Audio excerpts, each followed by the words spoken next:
This is the Millau Viaduct, the tallest bridge in the world. Its highest tower stretches a staggering 343 meters. So high, the bridge glides above the clouds. But this is a megastructure they said couldn't be built. When I've shown first the drawing of this bridge, they really thought I was crazy.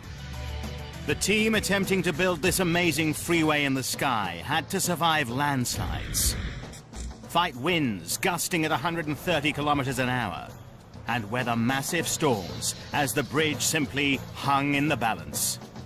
It's a bridge that pushes the boundaries of engineering to the limits, and then beyond.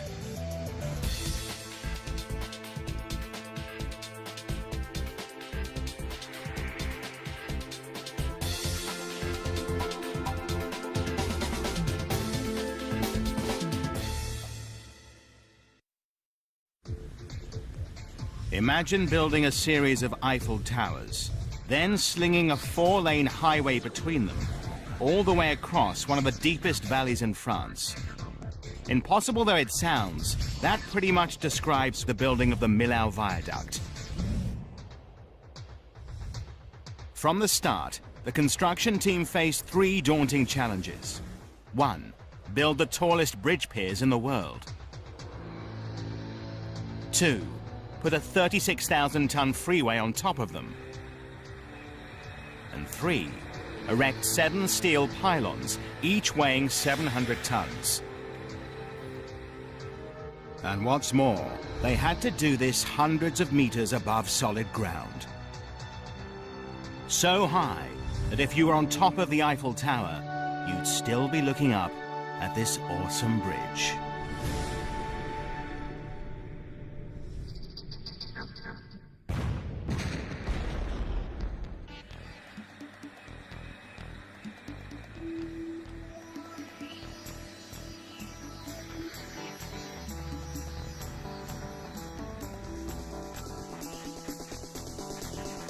October 2001, the team break ground. They're required to build a bridge that'll last for 120 years. And to win the contract, the teams promised to build it in record time, less than 4 years. By comparison, the world's longest suspension bridge, the Akashi Kaikyo in Japan, took a full 10 years to build.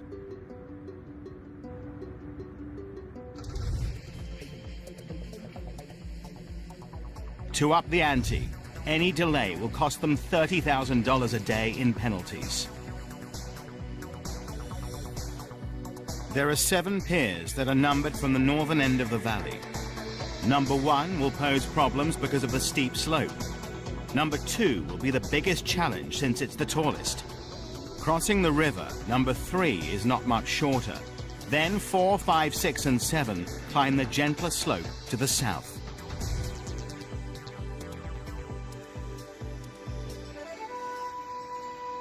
To begin, the team had to bury the foundations deep in the bedrock in order to support the enormous weight the bridge will place on them. But the forces of nature were stacked against them.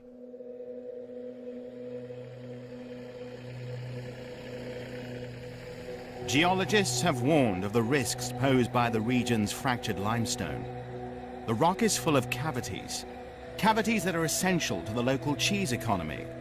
These cave systems, close to Millau, are home to a unique bacteria responsible for the blue mold in the world-famous Roquefort cheese. But what's perfect for cheese could be disastrous for a megastructure. The geologist's diagnosis spelt one thing: landslides. This kind of catastrophe could jeopardize the entire project. Despite the warnings, building went ahead as planned.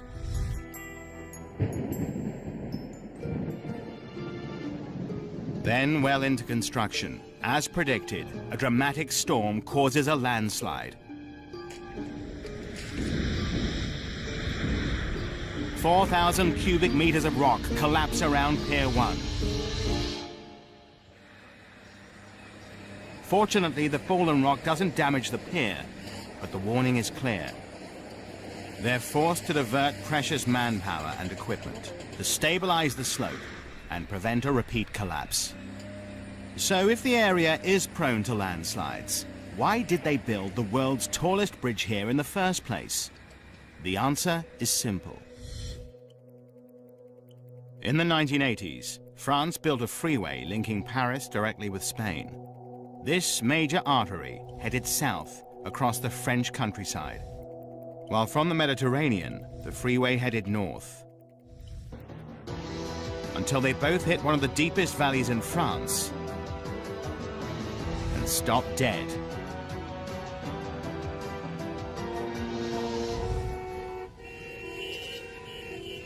Welcome to Millau, France's least favorite bottleneck.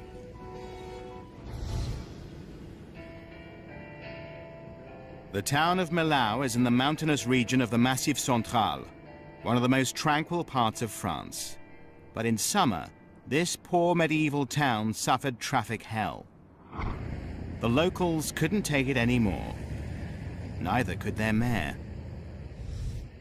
It was terrible for our reputation. When you hear every day on the television and radio, avoid Millau, there's a traffic backup, a 5-hour wait in Millau.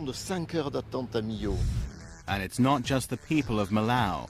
Two drivers, Jamila and Jemima, crossing the 30-odd kilometers between the freeway on either side of Millau, reveal exactly why this bridge is needed. Jamila, in car 33, will cross the new bridge, while in car 22, Jemima will take the old road across the valley floor. Getting straight on the freeway, car 33 approaches the Millau Bridge after just 18 minutes. The only delay is the 30 seconds it takes to get through the toll booth. Then driving at 100 kilometers an hour over the spectacular bridge, she takes just 32 minutes to get to the other side. Car 22, meanwhile, is just beginning the crawl through the medieval streets of Millau. Cyclists, pedestrians, people with dogs all need to be negotiated. Car 22 then has the long haul up the other side of the valley. The final timing is a staggering 1 hour and 35 minutes.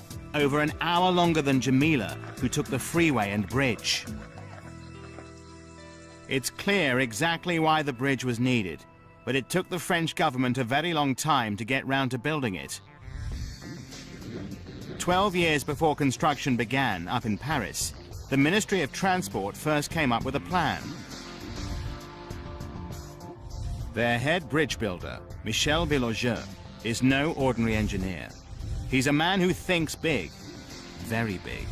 Like the Normandy Bridge in northern France, the longest cable-stayed span in the world.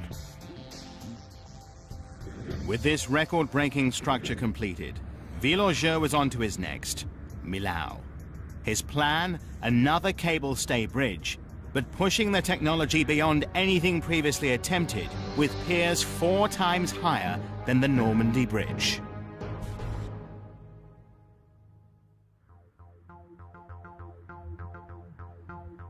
The Millau Bridge would not only be the world's tallest, it would be unlike any bridge ever constructed. When I've shown first the drawing of this bridge to the convenient authorities, they really thought I was crazy. Villageux's Normandy Bridge has 2 sets of cables supporting the deck. But he wanted to up the stakes for Millau by losing 1 row of cables, so the remaining line would be forced to do twice the work. More dramatically, the 2.5-kilometer Millau Bridge, instead of having a single main span, needed a whole series of piers to support it across the valley. No bridge builders had ever attempted a multiple-span, single-line cable-stay bridge on this scale before.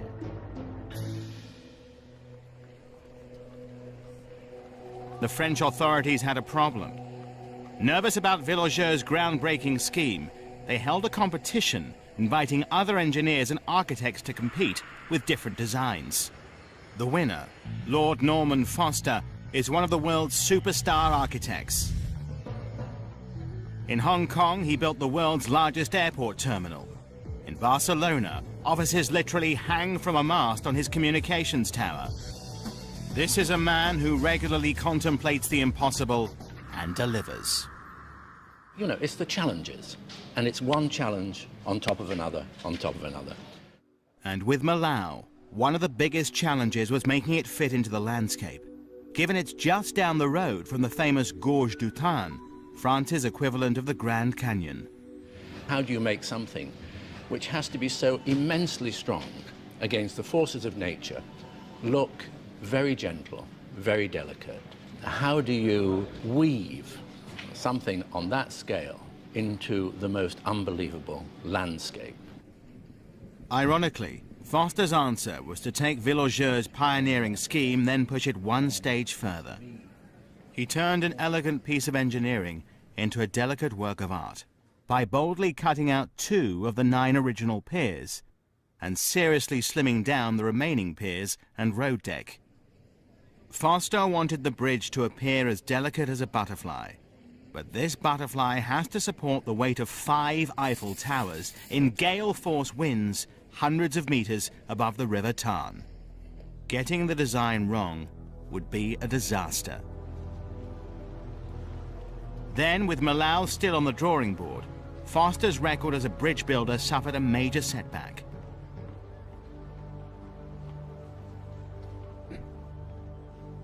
His Millennium Bridge in London is actually another record-breaking structure, the lowest profile suspension bridge in the world. But when this footbridge opened to the public in June 2000, it was a public relations disaster. Crowds walking over it set up a resonant frequency, and the bridge began to sway. As people adjusted their step to the small initial wobble, the effect was magnified.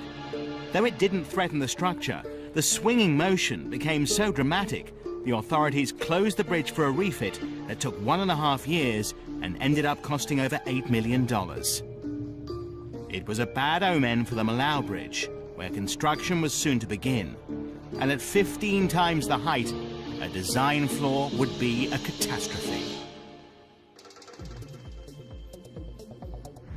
December 2001, France's Malau Viaduct, the tallest bridge in the world, is under construction.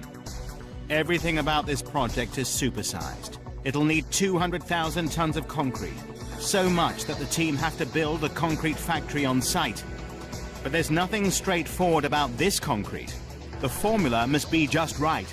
It needs structural strength to support the massive loads it'll have to bear. But it can't set too quickly, as it has to be hoisted into position and poured hundreds of meters in the air. And it needs to be just the right color to suit Norman Foster's vision. In fact, the architect's vision has created a headache for the construction team. He's designed each pier as a complicated geometric shape, tapering the entire way up with vertical grooves set into them to create shadows. But what's just a line on paper for the architect was a major challenge to build.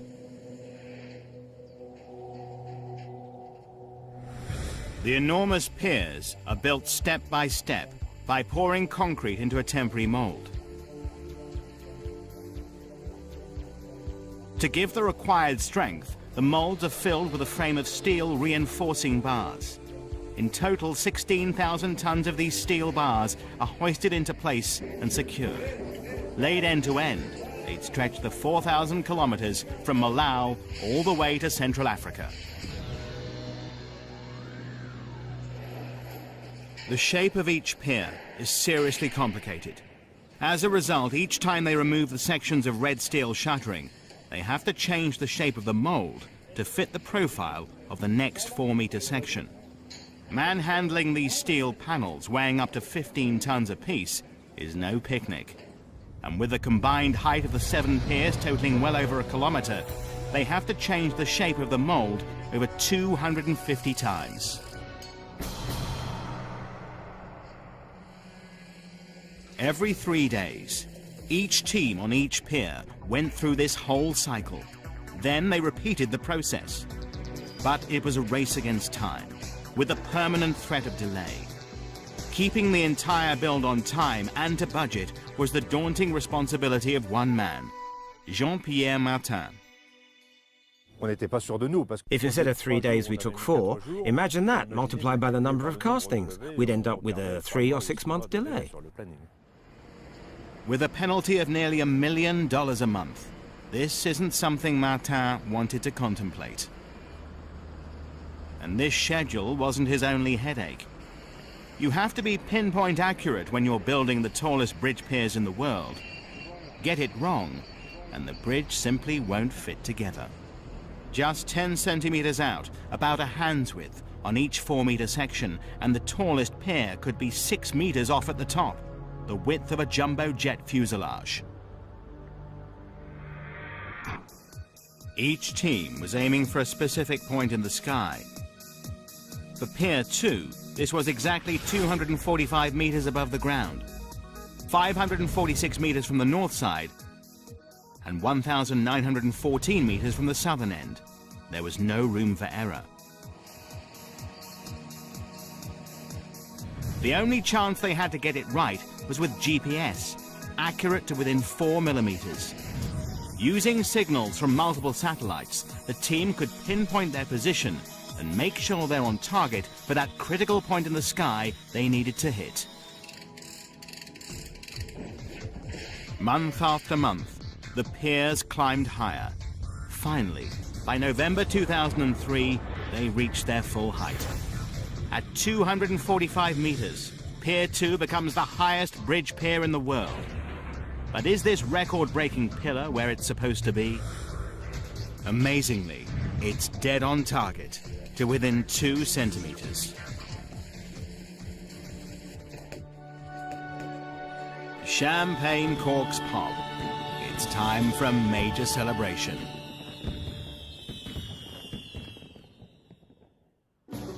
Against all the odds, they were 1 month ahead of schedule, but the team couldn't afford to relax. The next stage of the project would be the most difficult part of the build.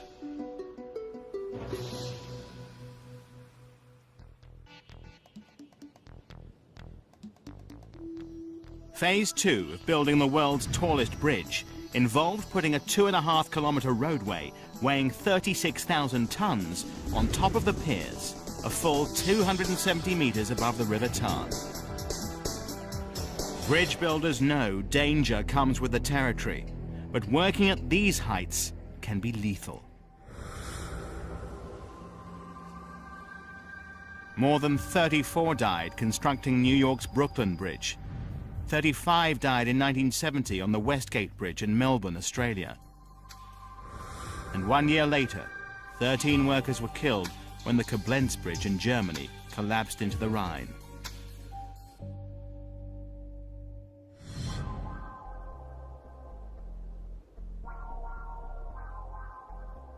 With these fatalities in mind, the team decided to fabricate the entire road deck on the safety of solid ground. This meant building it in steel, which in theory would be much safer than lifting vast concrete sections hundreds of meters into position. There's only one problem with this plan. No one had ever put a road deck on piers anything like this height before, let alone over a 2.5-kilometer span. In the end, only one steel manufacturer had the courage to take on this colossal challenge. Eiffel, the steel firm set up by the great French engineer. Eiffel built what was once the tallest bridge in the world, the Garrabie Viaduct in southern France, before getting round to the framing for New York's Statue of Liberty and, of course, his signature tower in Paris.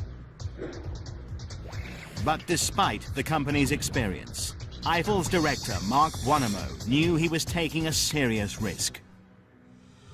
It was a gamble for the company, because if there had been a mistake, if it hadn't worked, it would have been the whole company.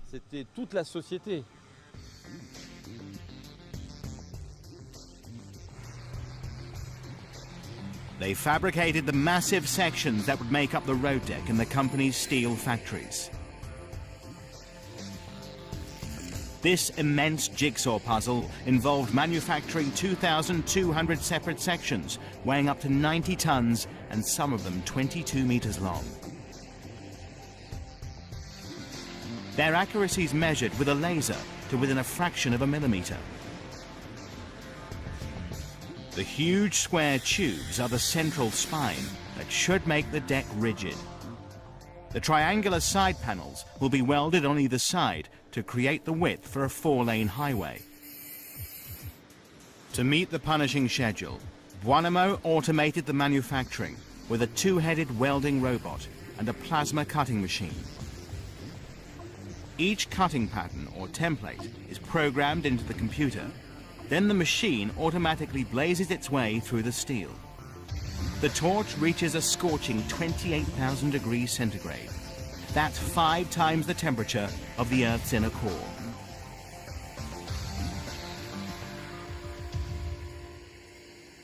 But cutting and welding was the easy part. The hard part was getting these monster sections the hundreds of kilometers from the factories to Millau. The routes had to be planned with precision to avoid major damage. The police coordinated safety and clearances. Even with that level of preparation, some obstacles felt as if they're cutting it just too close for comfort.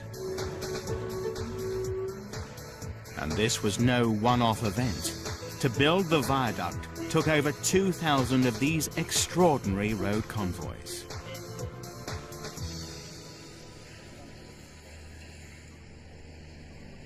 The components arrived at assembly plants set up, one on either side of the valley. Here, the pieces of the massive jigsaw puzzle were welded together to form the 2 halves of the deck. But getting these 2 halves to span the valley on top of the world's tallest bridge piers would be a major challenge. They'd be the first team to put a road deck on a pier taller than an 80-story skyscraper. And pushing bridge building beyond anything attempted before, they planned to slide the entire 2.5-kilometer road deck over in 2 colossal pieces. The bridge's chief engineer, Jean-Marie Kremer, was one of the few people who believed it could be done. All the engineers who know this method, who were in the know, didn't believe it was possible. If the team had got their calculations wrong, the entire structure could collapse into the valley. We found a solution for the construction, which was to launch the bridge from the 2 sides. One part on the Larzac Plateau, one on the Rouge Plateau. And to push them from the 2 sides and to make them come and meet here above the River Tarn. Smaller bridges use a similar technique. A powerful set of hydraulic rams literally pumps the deck from one side to the other.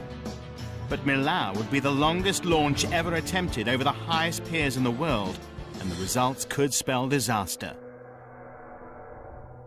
The deck is so slender, it would bend and collapse if it were pushed out over the 342-meter spans between each pier.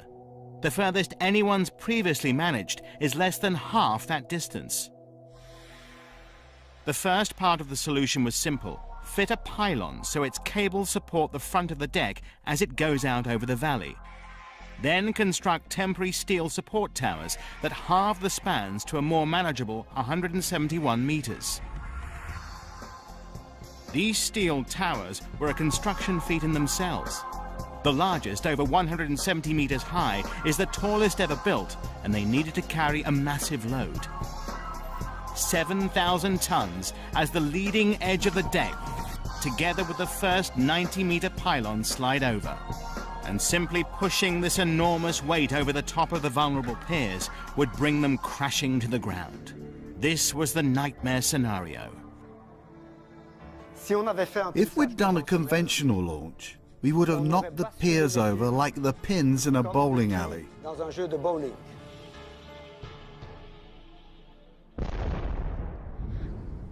Someone needed to reinvent the way this type of bridge is built. And it's Marc Buonamo with Jean-Marie Kremer who came up with the breakthrough.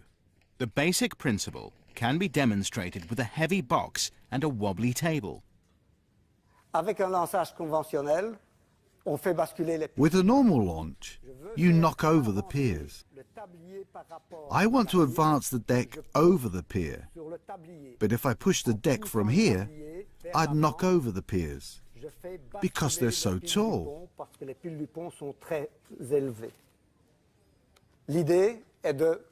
The idea is to install a launching system on top of the pier, and that way, if I push the deck, it has no effect on the stability of the piers, and the piers won't fall over. The trick is to use a series of these launching systems to jack up the deck and inch it forward. Each system uses two wedge-shaped blocks under each side of the deck. The upper wedge is pulled forward by a hydraulic ram. It slides up the slope of the lower wedge at the same time, lifting the deck from its supports and advancing it 600 millimeters. The lower wedge then retracts, dropping the deck onto its supports. The upper wedge returns to its original position, and the whole cycle begins again. 4 of these clever devices are placed on each pier, all programmed to work at exactly the same time. The result is that together, they pick up the entire roadway and shunt it forward. But if one fails or gets out of step, it could spell disaster. The force could push the bridge piers apart till they collapse. When you're up there and you see Millau 300 meters below you, you ask yourself, was this a good idea? The future of the entire project was now hanging on a prototype, and it had never been tested.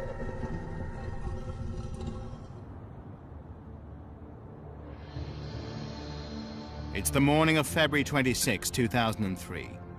Do or die day for the world's tallest bridge.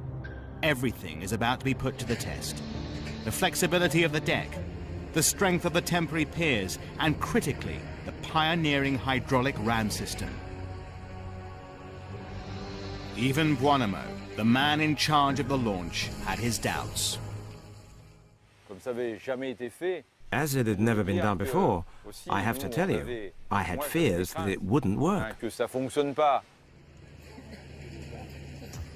The pumps kick in, the pistons start to push, and the deck begins its huge journey across the valley.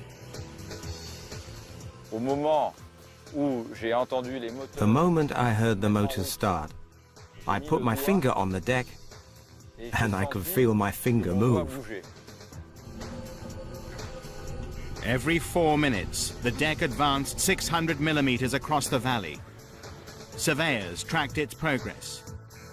But it was still a nail-biting time as they watched the unsupported deck crossing the void.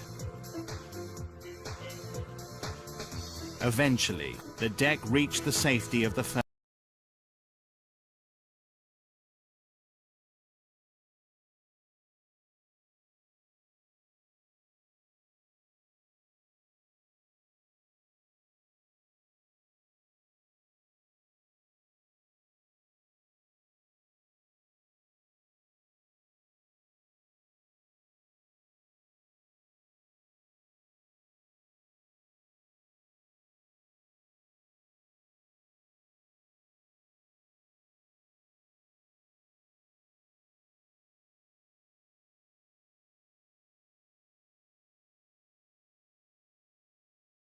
When they were satisfied there was a 3-day weather window and the wind wouldn't exceed 85 kilometers an hour, they'd give the construction team the go-ahead, and the deck launch could continue. The reason for this precaution is simple. Strong winds can literally tear a bridge apart. In 1940, Washington State built a suspension bridge across the Tacoma Narrows in the US Northwest. It opened with a grand ceremony on July the 1st. But the celebrations were short-lived. The bridge had a major problem: the wind. Girders beneath the deck, designed to make the bridge rigid, actually blocked the wind, causing the roadway to ripple alarmingly. Locals soon dubbed it Galloping Gertie. On the 7th of November, with the wind less than 70 kilometers an hour, the bridge begins to twist violently. At 11 a.m., time runs out for Galloping Gertie. The wind sends the bridge crashing into the river.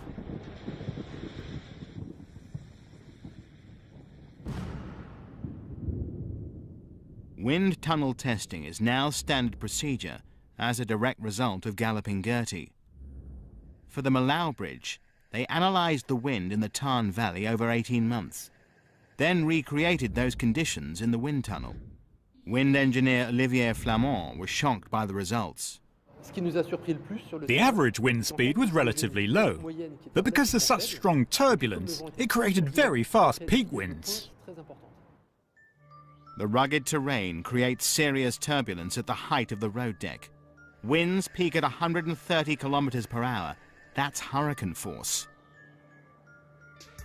They tested every aspect of the bridge to analyze the risks: piers, pylons, and critically the deck. But it's not just the aerodynamics of the finished bridge. They needed to find out how it would behave when it was most at risk, during the launching of the deck. Olivier and his team reached a chilling conclusion. The winds they've measured are strong enough to blow the unsecured deck off its supports and send it crashing hundreds of feet to the valley floor.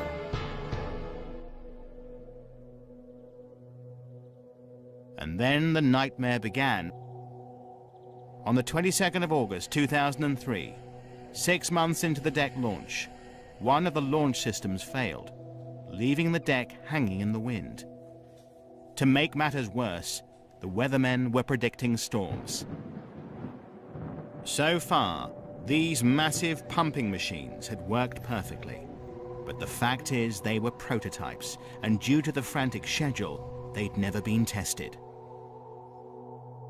The problem was that the non-stick Teflon between the sliding surfaces had ripped, and the friction generated was too much for the hydraulic rams to push against. Unfortunately, no one had planned on replacing parts of this monster machine mid-launch on the top of a massive concrete pillar. This was very bad news for the man who staked his reputation on this system. It was maximum stress, like poison in your mouth. You don't forget that. Re-examining their calculations, they realized the cause of the problem. They'd underestimated the forces between sliding surfaces, but they wouldn't be able to repair it without the necessary spare parts. The clock was ticking, and Marc Buonamo needed a solution fast. When Apollo 13 came back with that incident, the NASA engineers requested they did the inventory of everything there was on board to know how to fix it. The Malau team did an inventory. They realized that the other launching machines, not yet being used, could be stripped to provide the new Teflon surfaces they needed. Working all through the night, the team extended the access platform. This allowed them to take out the 5-meter-long, 2-ton steel wedges, replace the Teflon, and reassemble the launching machine. By 8 a.m. the next morning, it was ready to resume the launch. The rest of the week, the predicted storms arrived, and another set of launching machines wore out. So when the deck finally made it to the safety of the next pier, the team breathed a major sigh of relief. You don't forget that. I won't forget that for 4 hours I was really scared. The two decks continued their journey across the valley, day after day, week after week for a full 14 months. They approached each other, millimeter by millimeter. By May 2004, they'd reached a critical phase. From the northern end, the shorter deck had traveled 717 meters into space to reach its final resting place. From the south, the longer deck extended over 1.5 kilometers. Only the section over the river, the one point where it was impossible to erect a temporary pier, divided them. But would they meet as planned? If they've got their calculations wrong, they'll have built the biggest white elephant in Europe. Even the man behind the whole project had his doubts.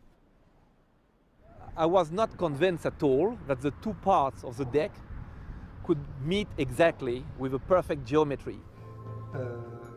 The odds were against them. Calculating such a feat so precisely is a Herculean task. Firstly, the two starting points on the northern and southern slopes of the valley are at different heights. Secondly, the bridge has a subtle curve to it. As a result, each steel panel which makes up the road deck had to be cut and welded with extreme precision. It would be an engineering triumph if they got these two sloping curved decks to meet as required. The team checked the weather reports. With the wind inside safety limits, they gave the go-ahead for the final push. The rams began to drive the deck's leading edge off the safety of Pier 3 towards its destination. At this point, a total of 21 launching systems needed to move at exactly the same moment to avoid disaster. If anything were to go wrong now, the man responsible would be Marc Buonamo. Everyone asked me, how can you be sure that it will go straight? So to be sure that they were going to the right place, I had a GPS put on the front, so I could see the gap between the theoretical and the real position.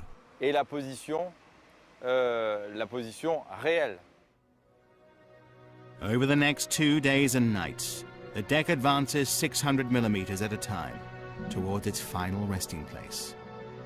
The world's media are watching the critical meeting of the decks, and to add to the pressure, the French Prime Minister is due to drop in to celebrate the event.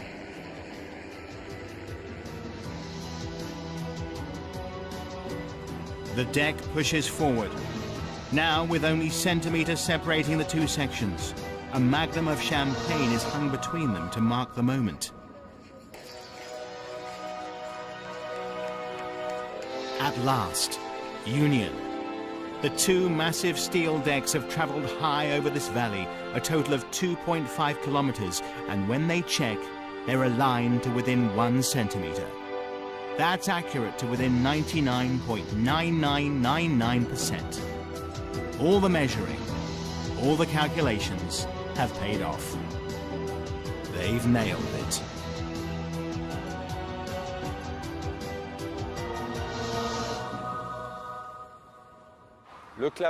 The meeting of the decks was a special moment. News reports traveled round the world, and in Salzburg, Austria, they reached Felix Baumgartner, aka Felix the Conqueror.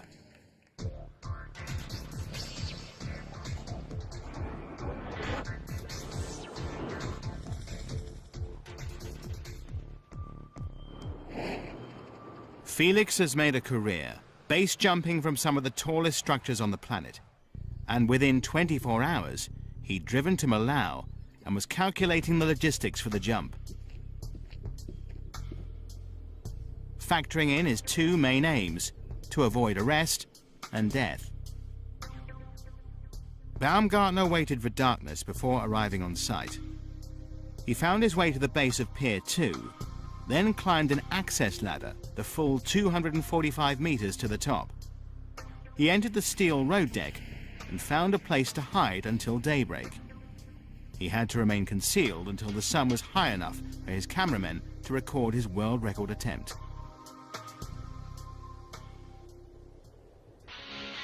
At 7 a.m. the following morning, Felix the Conqueror emerged. He took a cool backward flip off the tallest bridge in the world and entered the record books.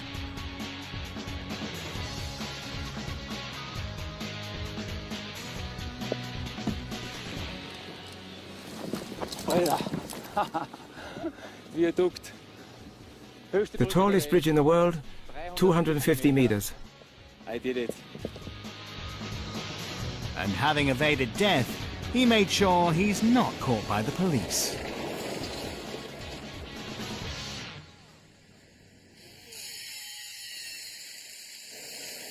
The decks have been joined, and the team have reached the final phase of the project. But there was still a race to meet the schedule, and their problems weren't over yet. Everyone could see the dramatic undulations in the flexible steel deck. Even some hardened bridge builders wondered about its structural integrity. It was a huge surprise for everyone. All the engineers said, we knew steel was flexible, but not that flexible. The team were relying on the pylons and cables to pull the deck straight. Each massive pylon is 90 meters high and weighs 700 tons, the equivalent of 85 London buses. Placing them in position on the slender deck, high above the valley floor, would go beyond anything ever attempted. Once again, Marc Buonamo had a plan. You know, the first people to make vertical pylons were the Egyptians. Buonamo adapted a technique used in ancient Egypt to erect obelisks in the sands. On top of the road deck, the team put up two enormous steel towers, both of them secured by cables and equipped with a hydraulic system capable of raising 1,000 tons. The 700-ton pylon is then lifted by the hydraulics. As it rises, it pivots little by little until it's vertical. It's then lowered safely onto its anchorage point. Buonamo's 4,000-year-old technique worked to perfection.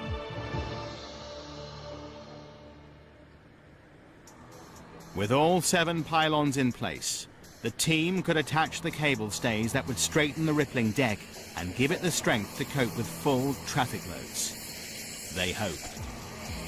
The weight of the roadway is now over 40,000 tons, the equivalent of a cruise ship, and the 154 cable stays should prevent it from sagging or collapsing.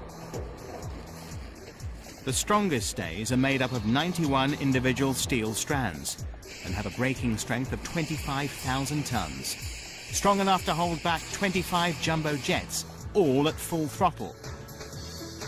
As the cable stays at tension, true to plan, the ripples in the road deck are pulled straight. Over the 2.5-kilometer deck, the ripples are now no larger than the size of a thumb. They're finally on the home straight.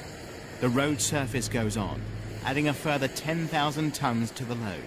That's like driving 153 battle tanks onto the deck. But before it could open to the public, the team needed to know the bridge is safe. It would have to pass one crucial test.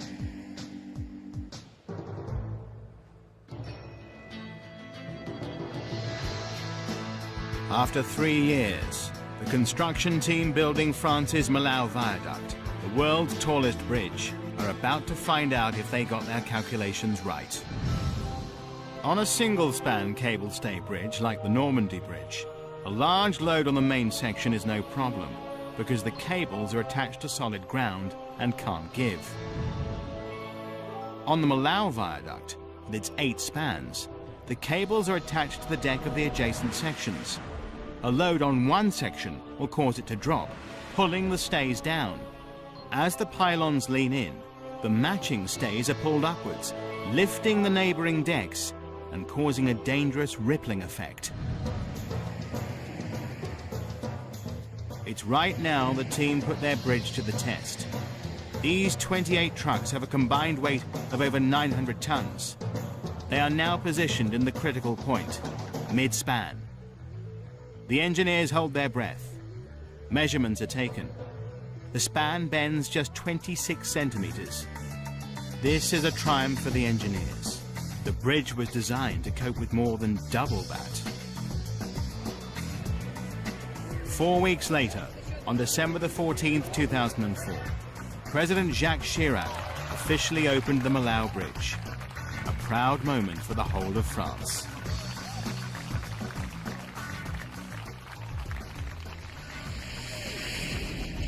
Just over 3 years of construction have produced the tallest bridge in the world, designed to last at least 120 years.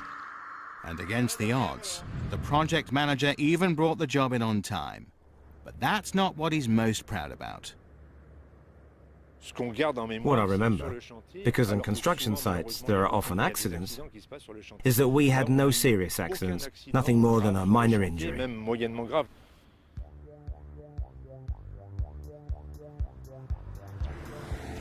As soon as it opened to the public, the bridge was an instant success. But the real test isn't till its first summer, and the French all take their annual vacation. No one ever expected anything like this. Numbers peaked at more than 50,000 vehicles a day. At over $7 per car, that's great news for the construction company, who are clawing back their $478 million investment in the project. This was an epic bridge to build, but it's just as epic to maintain. Thierry and Frank are assigned to P2, the world's tallest bridge pier. This structure is no solid concrete block. It's a series of vast hollow spaces. Their job today is to test the communication system and electric circuits on each of the 7 structural floors.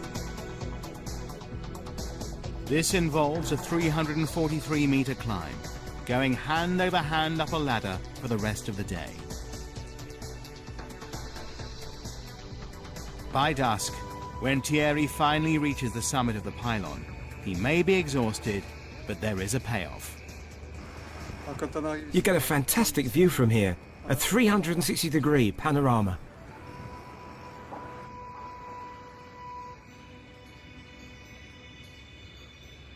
The tallest bridge in the world has become an icon. But this is creating problems no one had ever imagined. Locals have been taking over the bridge as a platform to get media attention for their causes. This crowd was hoping that driving sheep over this freeway in the sky would help them get more farming subsidies. Jose's job is to prevent this kind of incident from creating a danger, and on this bridge, the incidents keep on happening. An alarm triggered by a motion detection system means there's a stopped vehicle on the bridge. Immediately, Jose dispatches a colleague to deal with the situation. The last thing anyone wants is a multi-car pile-up on a 2.5-kilometer bridge, quarter of a kilometer in the sky. Jose zooms in his camera to reveal the man has left his car and is sitting dangerously on the crash barrier. The driver's probably only broken down, but already one man who stopped climbed over the wind barrier and jumped to his death. Bruno intervenes.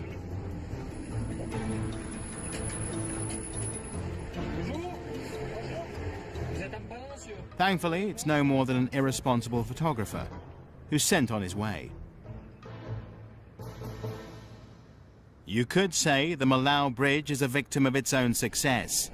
It's definitely become a major tourist destination. 700,000 visitors in the first 9 months. Fortunately, most of them wait till they're off the bridge to take their photos. It's magnificent. I came 600 kilometers today to see the Malau Viaduct. There's only one thing to say. It's extraordinary. They're drawn because it's a world-beating structure, but also because it's incredibly beautiful, delicate, and minimal. Not what you'd expect from a structure that's nearly a third taller than any other bridge on the planet. And architect Lord Norman Foster's achieved his aim to give the driver the sensation of soaring. As you leave these plateaus, you do fly. You fly across this bridge. Literally, you are above the clouds. And the result certainly pleases the man who dreamt it all up. To see erected this bridge, which I imagine 15 years ago, it's something magic. This is the longest pure cable stay bridge in the world, the tallest roadway in the world, and of course at 343 meters, it is the tallest bridge ever constructed.